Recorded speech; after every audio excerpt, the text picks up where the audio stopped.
ഇപ്പോഴ് നമ്മൾ കാണുന്നത് ഇന്ത്യ ബംഗ്ലാദേശ് ബോർഡർ പ്രദേശമായ ഹക്കിംപൂരില് പണ്ട് കർഷക സമരം നടന്നപ്പോൾ ഡൽഹി അതിർത്തി കണ്ടതുപോലെ സമാനമായൊരു സാഹചര്യമാണ്.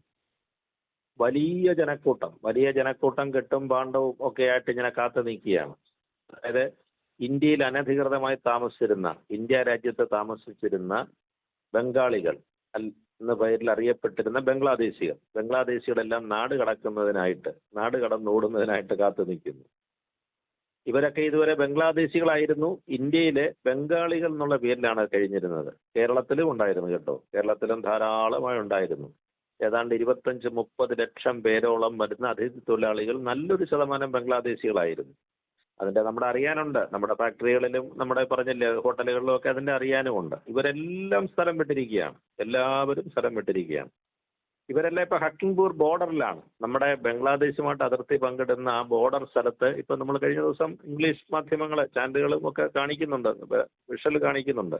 നൂറുകണക്കിന് ആളുകൾ ഇങ്ങനെ ആണും പെണ്ണും കുട്ടികളും എല്ലാവരും ഇങ്ങനെ കുടുംബമായിട്ട് ഇങ്ങനെ ബോർഡർ കടക്കുന്നതിന് കാത്ത് നിൽക്കുകയാണ്. കാരണം ഏത് സമയത്തും കടന്ന് സമയം വെച്ചിട്ടുണ്ട്. പശ്ചിമ ബംഗാൾ സർക്കാർ കൃത്യമായിട്ട് സമയം വെച്ചിട്ടുണ്ടല്ലേ, കേന്ദ്ര ഗവൺമെന്റും വെച്ചിട്ടുണ്ട്. ഇത് പിടിച്ചെടുക്കുക, ഇന്ത്യക്കകത്ത് കഴിയുന്ന ഈ അനധികൃതരെ, മറ്റ് നാട്ടുകാരെ കണ്ടെത്തുക. ഇവർ മാത്രമല്ല, ഈ പഴയ ബർമയിൽ നിന്ന് വന്നിരിക്കുന്ന റോഹിംഗ്യൻ അഭയാർത്ഥികളുമുണ്ട്, അവരുമുണ്ട് ഇതിനകത്ത്. ഇവരോടെല്ലാം പറഞ്ഞിരിക്കുന്ന വാണിംഗ് എന്ന് പറയുന്നത് എത്രയും പെട്ടെന്ന് ഇന്ത്യ കടന്നു പൊയ്ക്കൊള്ളുക, ഇന്ത്യ മഹാരാജ്യം വിട്ടു പൊയ്ക്കൊള്ളുക. അന്യ നാട്ടുകാർക്കൊന്നും ഇവിടെ കാര്യമില്ല. നിങ്ങൾ പോയില്ല എന്നുണ്ടെങ്കിൽ നിങ്ങൾക്ക് താമസിക്കുന്നതിനായിട്ട് ഇതാ ഷെഡുകൾ പണിഞ്ഞിരിക്കുന്നു എന്നാണ്. അതായത് അതിർത്തിയിൽ ഒരുപാട് താൽക്കാലിക ഷെൽട്ടർ ഒരുക്കി വെച്ചിട്ടുണ്ട്.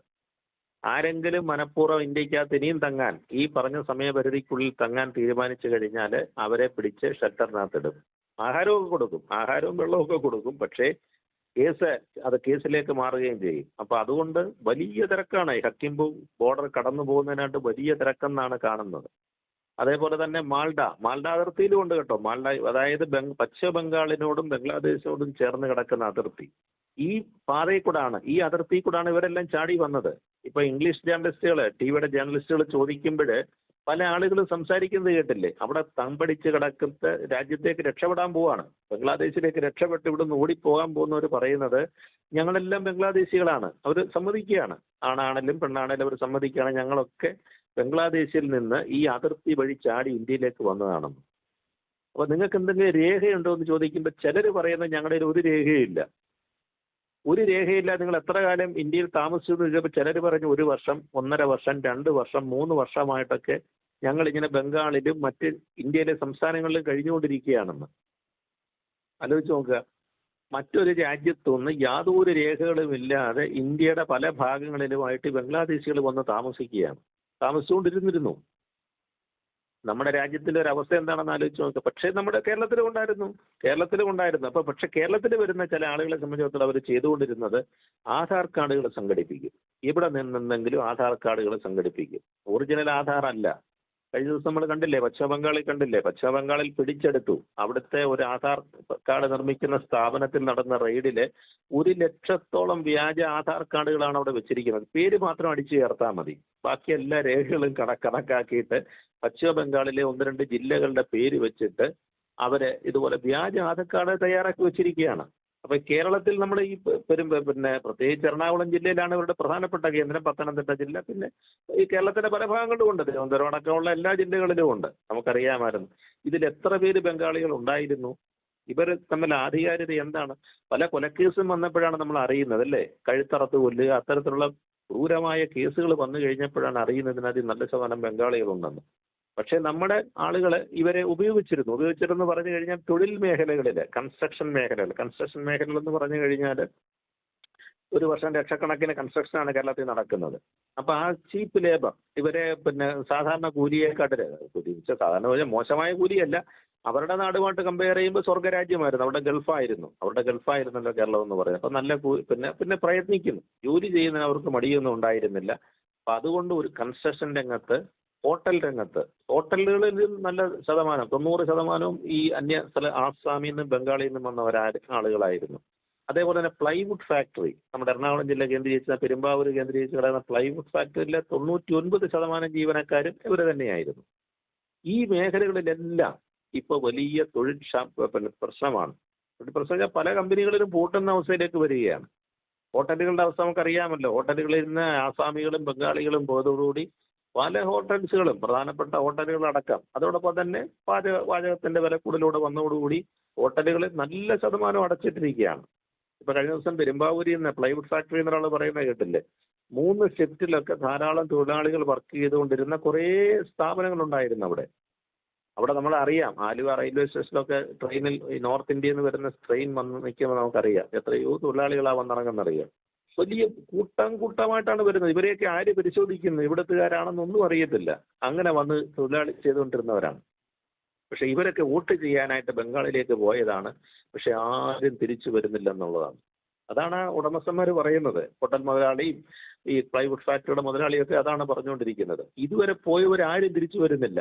ആസാമിൽ നിന്ന് ആരൊക്കെയോ കുറച്ച് പേര് തിരിച്ചു വന്നിട്ടുണ്ട്.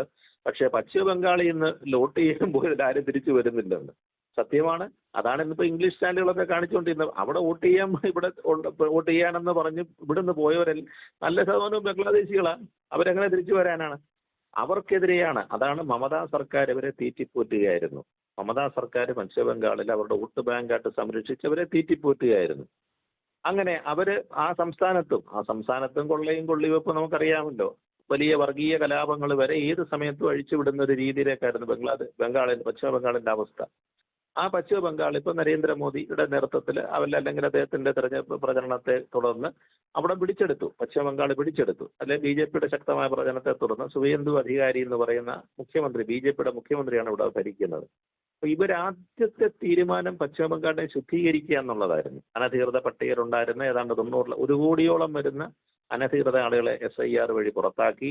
അതോടൊപ്പം തന്നെയാണ് ഇപ്പൊ ഈ പറയുന്ന നടപടികളും. അനധികൃതരായിട്ട് നിൽക്കുന്നവരെ ആരും അവിടെ നിൽക്കരുത്, നിന്ന് കഴിഞ്ഞാൽ നിങ്ങൾക്ക് ഇത്ര ഡേറ്റേ ഉള്ളൂ, അതിനപ്പുറത്തേക്ക് വന്നാൽ പിടിച്ച് തടങ്കലിടുവെന്നുള്ളത് വന്നു കഴിഞ്ഞപ്പോഴത്തേക്കാണ് ഇപ്പൊ ഈ ഈ കൂട്ടമായിട്ട് പലായനം നടക്കുന്നത്. നമ്മൾ പറഞ്ഞില്ലേ, ഇന്ത്യ വിഭജന കാലത്ത് കണ്ടതുപോലെയുള്ള ഒരു പലായനമാണ് ഇപ്പോൾ അവിടെ നടന്നുകൊണ്ടിരിക്കുന്നത്. അന്യനാട്ടുകാരെല്ലാം ജീവനും കൊണ്ട് ഓടുകയാണ് ഇപ്പോൾ. കാരണം ഇവിടെ ഞാൻ താമസിച്ചാൽ ജയിലിൽ പോയത് തന്നെയല്ല, ഇനി അഥവാ ആരെങ്കിലും ഒക്കെ നിൽക്കുകയാണെങ്കിൽ ഇപ്പൊ നിൽക്കുന്നവർക്ക് പോലും റേഷൻ പോലും കൊടുക്കണ്ടെന്നാണ്. കാരണം ഇന്ത്യക്കാരല്ലാത്തവർക്ക് നമ്മൾ റേഷൻ കൊടുക്കേണ്ട കാര്യമില്ല. നമ്മുടെ അരിയും ഗോതമ്പും മണ്ണെണ്ണയൊന്നും അവർക്ക് കൊടുക്കേണ്ട കാര്യമില്ലല്ലോ. ശക്തമായ നടപടിയാണ് ആ ഗവൺമെന്റ് ആരംഭിച്ചിരിക്കുന്നത്. അപ്പൊ അതുകൊണ്ട് രാജ്യത്തിന്റെ ഒരു വലിയ നേട്ടമാണ്. ഇപ്പൊ നമ്മൾ പറഞ്ഞില്ലേ, ഈ പറഞ്ഞതുപോലെ നമ്മുടെ ഈ അനധികൃത കുടിയേറ്റം മൂലം നമ്മുടെ രാജ്യത്തിനുണ്ടായിരിക്കുന്ന ക്ഷീണം. പശ്ചിമ ബംഗാൾ എന്ന് പറഞ്ഞാൽ ഏതാണ്ട് ഒരു നാട്ടുരാജ്യം പോലെ അവർ ഭരിച്ചുകൊണ്ടിരുന്നല്ലേ. പോലീസിനും പട്ടാളത്തിനും കേന്ദ്ര പോലീസിന് പോലും അടുക്കാൻ വയ്യാത്ത രീതിയിലായിരുന്നു അവിടുത്തെ ഭരണം. എന്താണ് അവിടെ നടന്നിരുന്നതെന്നുള്ളത്. അവിടുത്തെ റോഡും റെയിലും ട്രെയിൻ തീവണ്ടിപ്പാതകൾ വരെ കയ്യേറുക. അതേപോലെ തന്നെ കൽക്കട്ട ഹൗറ സ്റ്റേഷനിലേക്ക് അവസ്ഥ നമ്മൾ കണ്ടിരുന്നില്ലേ. അവിടെ റോഡ് പോലും കയ്യേറുക. റോഡും അവിടുത്തെ റവന്യൂ ഭൂമിയും കയ്യേറിയിട്ടാണ് അനധികൃതമായ കൺസ്ട്രക്ഷൻ വീടുകളും അങ്ങനെയൊക്കെയുള്ള കെട്ടിടങ്ങളും വ്യാപാര സ്ഥാപനങ്ങളും ഒക്കെ പണിഞ്ഞു കൂട്ടിയിരുന്നത്. അതിനെതിരെ ശക്തമായ നടപടിയാണ്, അതിശക്തമായ നടപടികളാണ് ഗവൺമെന്റ് എടുത്തത്. അപ്പൊ അതിന്റെ റിസൾട്ട് നമ്മുടെ ഗവൺമെന്റ് കൃത്യമായിട്ട് നമുക്ക് കാണാൻ സാധിക്കുന്നുണ്ട്. അത് ഈ പറഞ്ഞതുപോലെ ഇവർ പോയില്ല എന്നുണ്ട്. ഇപ്പൊ ബംഗ്ലാദേശ് വലിയ ആഭ്യന്തര പ്രശ്നത്തിലേക്ക് മാറും.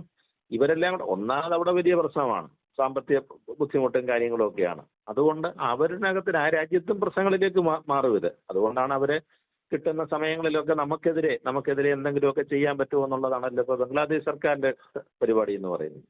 അപ്പൊ എന്തായാലും നമ്മുടെ രാജ്യത്ത് ഒരു വലിയ ശുദ്ധീകരണം നടക്കുകയാണ്. പക്ഷേ പരോക്ഷമായിട്ട് നമ്മുടെ ഇപ്പൊ പശ്ചിമേഷ്യൻ യുദ്ധം നമ്മളെ പരോക്ഷമായിട്ട് ഇന്ത്യയെ അല്ലെങ്കിൽ കേരളത്തെ ബാധിക്കുന്നു എന്ന് പറഞ്ഞതുപോലെ ഈ അന്യ സംസ്ഥാന തൊഴിലാളികളുടെ, പ്രത്യേകിച്ച് ബംഗാളികൾ എന്ന് പറയുന്ന ബംഗ്ലാദേശികളുടെ കൂട്ടപ്പലായനം നമ്മുടെ ഇവിടുത്തെ മേഖലകളെ ഞാൻ ഈ പറഞ്ഞ പോലെ കൺസ്ട്രക്ഷനുണ്ട്, ഹോട്ടലുണ്ട്, മറ്റനുബന്ധമായ ഒരുപാട് പ്രവൃത്തികളുണ്ട്. വീട്ടിലെ പ്രദേശത്തെ ജോലി ഇപ്പോൾ പറഞ്ഞാൽ ഈവൻ തെങ്ങ് കയറാൻ പോലും ഉള്ള ആളുകളെ കിട്ടാത്തൊരവസ്ഥയിലേക്ക് വരും.